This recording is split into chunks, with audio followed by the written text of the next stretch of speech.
the probability of an event. So the probability can be explained as P of A is equal to N of A upon N of S. If A is an event, then N of A means number of sample points present in A, and N of S means number of sample points present in sample space. Now event is subset of sample space. So here the possibility of N of A can be 0 to all the sample points present in sample space. That means N of A is equal to 0 to N of A is equal to N of S. So if we take N of A is equal to 0, then the probability can be explained as N of A upon N of S. So 0 upon N of S, that is 0. And in this case, P of A is equal to N of A upon N of S. So N of A is equal to N of S. Therefore, here it becomes N of S upon N of S, that is equal to 1. That means the probability of an event ranges from 0 to 1 including them. म्हणजेच या ठिकाणी कोणत्याही इव्हेंटची probability ही 0 असू शकते किंवा 0 पेक्षा जास्त, तेच 1 पर्यंत असू शकते आणि 1 सुद्धा या ठिकाणी आपल्याला गृहीत धरावा लागेल. तर अशा पद्धतीने कोणत्याही इव्हेंटची प्रोबॅबिलिटी, अजून एकदा थोडक्यात सांगतो, हे एखादा इव्हेंट जर आपण घेतला तर त्यामध्ये सॅम्पल स्पेस मधलेच काही एलिमेंट असू शकतात किंवा एकही नसेल तरी चालेल. ज्या पद्धतीने आपण मागच्या तासामध्ये इम्पॉसिबल इव्हेंट पाहिला, impossible event contain no sample point, that means in that case N of A is equal to 0, and if it contains all the sample points from the sample space, then it becomes a certain event. That means an event ranges from impossible event to certain event. तर सर्वच element असतील N of A मध्ये, event A मध्ये, तर त्या ठिकाणी त्याची probability 1 येईल आणि एकही एलिमेंट नसेल तर त्या ठिकाणी त्याची प्रोबॅबिलिटी ही 0 येईल. तर अशा पद्धतीने हे आहे. यानंतर probability of an event do not exceed 1. 1 पेक्षा जास्त प्रोबॅबिलिटी कधीच असू शकत नाही. मग probability of an event can be expressed in fraction or in percentage. 0 less than or equal to P of A less than or equal to 1, and in percentage form we can explain it as 0% is less than or equal to P of A is less than or equal to 100%. So in this way the concept of probability can be explained. Now we are going to take examples from exercise 5.4.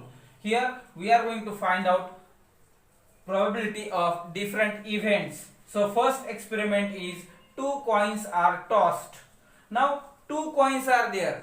Both coins may contain either head or tail. So here we have to write the sample space. So first we are going to take both H, then HT, TH and TT. So here 4 sample points are there in sample space. Now getting at least one head, at least याचा अर्थ कमीत कमी एक head पाहिजे, याचा अर्थ दोन्ही head असले तरी चालतील. मग या ठिकाणी HH, HT आणि TH या ठिकाणी N of A is equal to 3 आलं. त्यानंतर P of A is equal to N of A upon N of S. तर N of A 3 upon 4. तर आता या ठिकाणी लक्षात घ्या की जर या संख्या डिव्हिजिबल असतील तर त्या ठिकाणी डिवाइड करून त्याला सिम्पलेस्ट फॉर्म मध्ये आणणं कंपल्सरी गरजेचं आहे. यानंतर getting no head, no head, head नकोच, याचा अर्थ फक्त टी पाहिजे, याचा अर्थ या ठिकाणी फक्त एकच सॅम्पल पॉइंट येईल TT. So one sample point is present in event B. So P of B is equal to N of B upon N of S, that is 1 upon 4. So P of B is equal to 1 upon 4. Now question number 2. 15 tickets are there in a box and we have to pick only one ticket from that box. So here first of all we have to write the sample space. Now 15 tickets are there, numbered 1 to 15. So here we can write 1, 2, 3, 4 up to 15. या ठिकाणी तुमच्या लक्षात येत नसेल तर सर्व संख्या लिहिल्या तरी चालतील, नाही तर अशा पद्धतीने लिहिलं तरी चालतं. So n of s is equal to 15. So first event is an even number. मग 1 ते 15 मधले सर्व even numbers घ्यायचे. So 2, 4, 6, 8, 10, 12, 14. So these are even numbers. So if we count these numbers, they are 7 in number. So here 7 is equal to n of a. N of a is equal to 7. So P of a is equal to n of a upon n of s, that is 7 upon 15. So in this way we can find probability of event A. Now event B, we have to take the sample points which are multiple of 5. So the sample points multiple of 5 are 5, 10, 15 and 20. So they are 4 in number. एकूण 4 संख्या आहेत म्हणून n of b is equal to 4. त्यानंतर P of b is equal to n of b upon n of s, that is 4 upon 15. So in this way we can find out the probability of different events in different random experiments. Now example number 3. Here digits are given 2, 3, 5, 7, 9 and we have to form the 2-digit numbers without repetition of digit. So here या प्रकारचं आपण उदाहरण मागच्याही exercise मध्ये घेतलं आहे.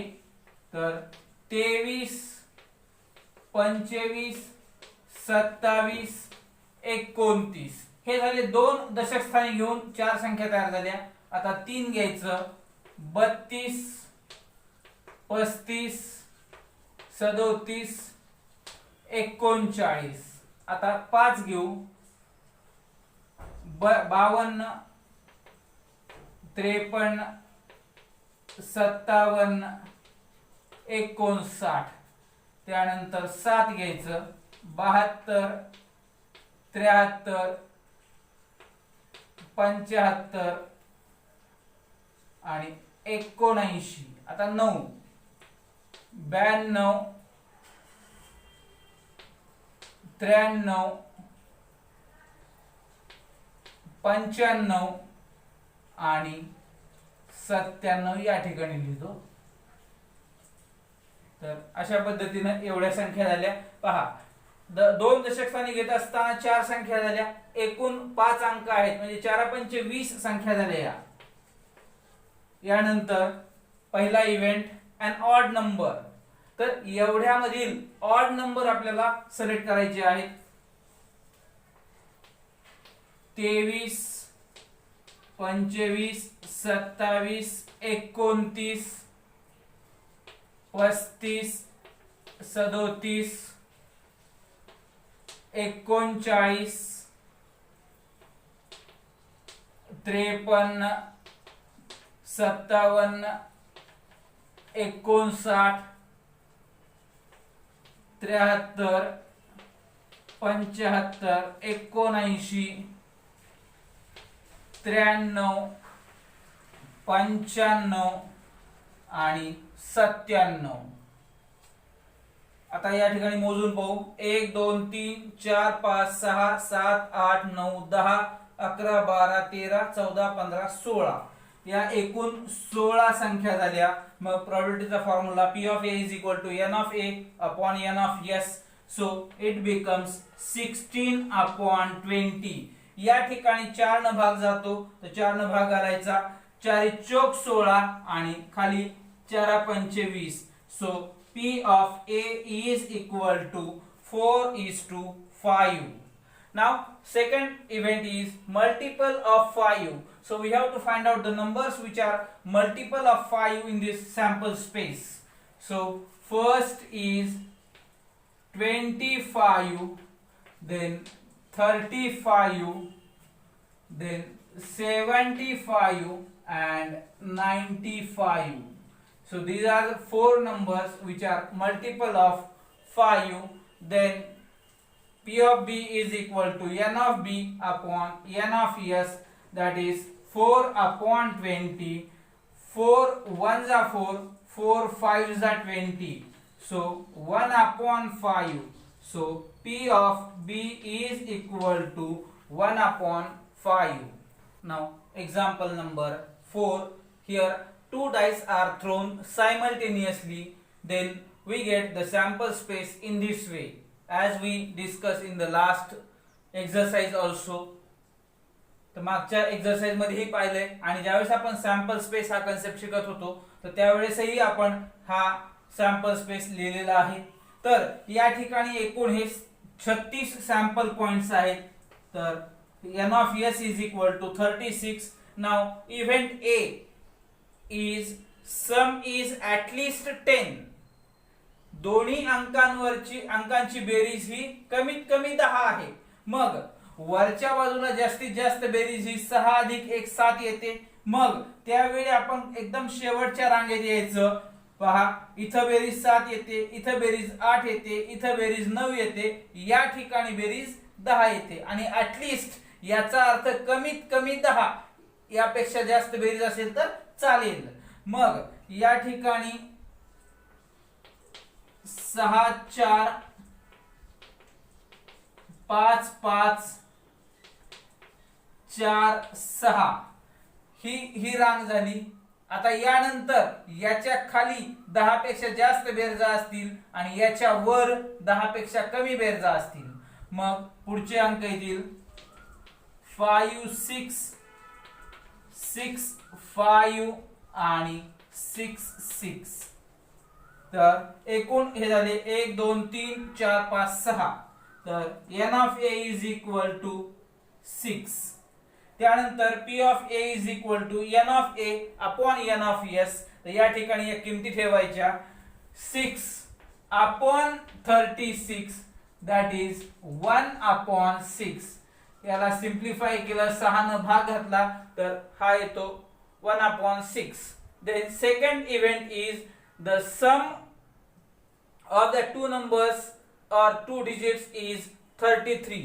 या ठिकाणी सर्वात जास्त बेरीज किंवा सर्वात मोठी बेरीज ही 12 येते. या ठिकाणी बेरीज 33 येऊच शकत नाही. मग या ठिकाणी आपल्याला एकही सॅम्पल पॉइंट मिळणार नाही, म्हणजे हा झाला इम्पॉसिबल इव्हेंट. तर या ठिकाणी हे 0 असेल. N of B, P of B is equal to N of B upon N of S, that is 0 upon 36. So 0 upon 36 is 0. So P of B is equal to 0. Then third, the digit on the first die is greater than the digit on second die. तर यासाठी काय करायचं पहा, ही मधली diagonal रेष पाहायची. आता या रेषेमध्ये जर तुम्ही पाहिलं तर या ठिकाणी दोन्ही अंक सारखे आहेत. मग याच्या खालच्या बाजूला एक क्रायटेरिया असेल आणि वरच्या बाजूला दुसरा क्रायटेरिया असेल. आता आपल्याला काय विचारलं आहे, तर digit on first die is greater. मग या ठिकाणी पहा, पहिला अंक हा दुसऱ्यापेक्षा मोठा आहे, याचा अर्थ खालच्या बाजूचे सर्व सॅम्पल पॉइंट आपल्याला घ्यायचे आणि वरच्या बाजूला पहिला अंक हा लहान आहे. मग या ठिकाणी आपल्याला खालच्या बाजूचे सर्व सॅम्पल पॉइंट्स घ्यायचे आहेत. तर हे 2 1 3 1 3 2 4 1 4 2 4 3 5 1 5 2 5 3 5 4 6 1 6 2 6 3 6 4 आणि हा 6 5 या ठिकाणी लिहितो. तर अशा पद्धतीने हे सॅम्पल पॉइंट झाले. आता याला मोजून पाहू. 1 2 3 4 5 6 7 8 9 10 11 12 13 14 15 एकूण या संख्या झाल्या 15. म्हणजेच सॅम्पल पॉइंटची संख्या एकूण झाली 15. n of c is equal to 15. So p of c is equal to n of c upon n of s, that is 15 upon 36.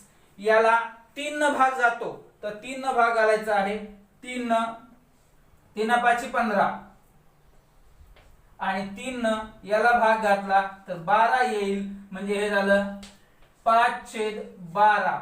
So p of c is equal to 5 upon 12. So in this way we can solve these 2 dice experiments. Now example number 5. There is a pack of well shuffled 52 playing cards. So there are totally 52 playing cards. That means there is chance of each and every one from that 52 cards. Therefore n of s is equal to 52. So या ठिकाणी आपल्याला सर्व explanation लिहित बसायची काही गरज नाही. आपण direct n of s is equal to 52 या ठिकाणी लिहू शकतो. आता पहिला इव्हेंट आहे an ace card. एस हा प्रत्येक प्रकारामध्ये एकच आहे. मग या ठिकाणी या एकूण एस कार्ड हे 4 होतील. कारण एकूण लाल रंगाचे 2 प्रकार आहेत आणि काळ्या रंगाचे 2 प्रकार आहेत. प्रत्येक ठिकाणी एक एक एस आहे. याचा अर्थ या ठिकाणी एकूण आपल्याला एस कार्ड 4 मिळतील. मग हे झालं 4/52. याला 4 न भाग जातो. 4 1 4 आणि 4 ने याला भागलं 13. 1/13. त्यानंतर दुसरा आहे स्पेड कार्ड. स्पेड हा एक प्रकार आहे. त्याला आपण इस्पिक म्हणतो. तर स्पेड कार्ड दॅट मीन्स त्या आपल्याला या ठिकाणी सॅम्पल स्पेस लिहून पाहूयात आपण. पहा, पहिला पत्ता असतो एस, त्यानंतर 2 3 4 या पद्धतीनं हे 10 पर्यंत. त्यानंतर जॅक, क्वीन आणि किंग. तर एवढे पत्ते असतील. तर हे एकूण संख्या जर मोजली तर ती 13 येते. म्हणजेच n of b is equal to 13.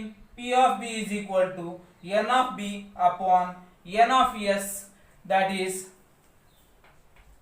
13/52.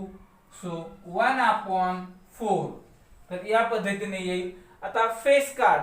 Face card म्हणजे जॅक, क्वीन आणि किंग यांना आपण फेस कार्ड म्हणतो. गुलाम, राणी, राजा हे 4ही प्रकारामध्ये एक एक आहेत. मग 4ही प्रकारामध्ये एक एक आहेत याचा अर्थ हे एकूण 3 पत्ते आहेत. प्रत्येक प्रकारामध्ये 3 पत्ते म्हणजेच 4 त्रिक 12. एकूण हे 12 पत्ते होतील. तर n of c is equal to 12. p of c is equal to n of c upon n of s, that is 12/52. याला 2 न भाग जातो. बेसख 12 आणि 2 न याला 26 चा भाग जातो. पुन्हा या ठिकाणी बेत्रिक 6 आणि या ठिकाणी 13. म्हणजेच हे झालं 3/13. तर p of c is equal to 3/13. अशा पद्धतीने आपल्याला हे प्रोबॅबिलिटीज काढता येतील. Now we are going to take one more example based on digits. So digits are 0 1 2 3 4 and we have to form the 2-digit numbers using these digits. But here the condition given is repetition is allowed. मागच्या उदाहरणांमध्ये दोन्ही उदाहरणांमध्ये आपण पाहिलं होतं की त्या ठिकाणी विदाउट रिपीटिंग डिजिट्स होतं. पण या ठिकाणी आपण हे उदाहरण जे घेतलं आहे तर रिपीटेशन इज अलाउड. मग या ठिकाणी पहा पहिली संख्या येईल 10, कारण 0 आपण दशक स्थानी घेऊ शकत नाही. मग 1 हा सुरुवात घ्यायचा, तर 10 11 11 जो घेतला आहे तो रिपीटेशन इज अलाउड, यानुसार आपण 11 घेतला. त्यानंतर 12 13 14, त्यानंतर 2 हे दशक स्थानी घेऊन 20 21 22 23 24, त्यानंतर 3 घेऊन 30 31 32 33 34, त्यानंतर 4 घेऊन 40 41 42 43 आणि 44. तर पहा एकूण मोजून पाहूया संख्या. 1 2 3 4 5 6 7 8 9 10 11 12 13 14 15 16 17 18 19 20. एकूण या संख्या झाल्या 20, म्हणजे n of s is equal to 20. So the first event is a prime number. That means we have to find out prime numbers from this sample space. First prime number is 11, then 13, 14 नाही, 20 नाही, 21 नाही, 22 नाही, 23, 24 नाही, 30 नाही, 31, 32 नाही, 33 नाही, 34 नाही, 40 नाही, 41, 42 नाही, 43 आणि 44 नाही. तर हे अशा पद्धतीनं प्राइम नंबर झाले. मोजून पाहू. 3 आणि 3 6. So n of a is equal to 6. So p of a is equal to n of a upon n of s, that is 6 upon 20. 6 upon 20 याला 2 न भाग घालता येईल. 2-6 आणि 2 न 20 ला भागलं तर 10. 3/10 म्हणजे p of a is equal to 3 upon 10. Now second question is multiple of 4. So event B multiple of 4. तर 4 न भाग जाणाऱ्या संख्या यातल्या आपल्याला काढायच्या आहेत. पहा 12 ही पहिली संख्या आहे. त्यानंतर 20, त्यानंतर 24, त्यानंतर 32, त्यानंतर 40 आणि 44. तर एकूण या पण 6 संख्या आहेत. मग p of b is equal to n of b upon n of s, that is 6 upon 20. So is equal to 3 upon 10. So p of b is equal to 3 upon 10. Now next event is, here we have to find out the 2-digit numbers which are multiple of 11.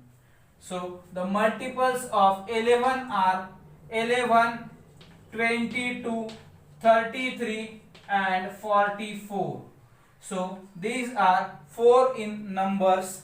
So p of c is equal to n of c upon n of s, that is 4 upon 20. So is equal to 1 upon 5. So p of c is equal to 1 upon 5. So in this way we can solve these examples.